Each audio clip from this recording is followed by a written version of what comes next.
ఆ ఇంట్లో పదాం అనుకుంటాను. ఊరందరికీ దయ్యం లేదని మేము నిరూపిస్తాం.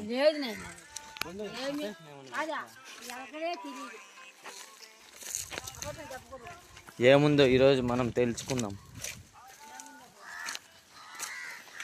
పండు ధైర్యవంతుడు ముందుగా పోతున్నాడు.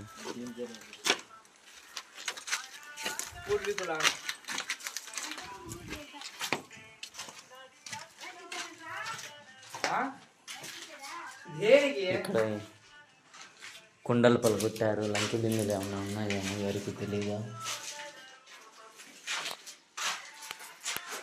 ఇక్కడ పాములు కూడా నివాసం చేస్తున్నట్టున్నాయి.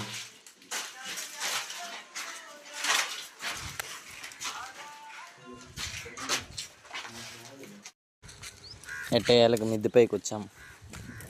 పండు సాహసం చేస్తున్నాడు. మొదటిగా ఇంట్లో అయిపోయాను మిద్దెపై నుంచి.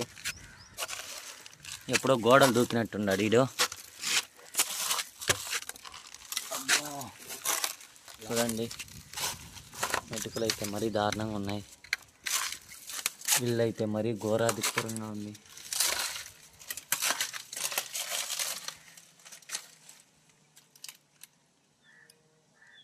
ఈ గోడ వెనకాలైతే ఏదో శబ్దాలు వస్తున్నాయని చెప్పారు.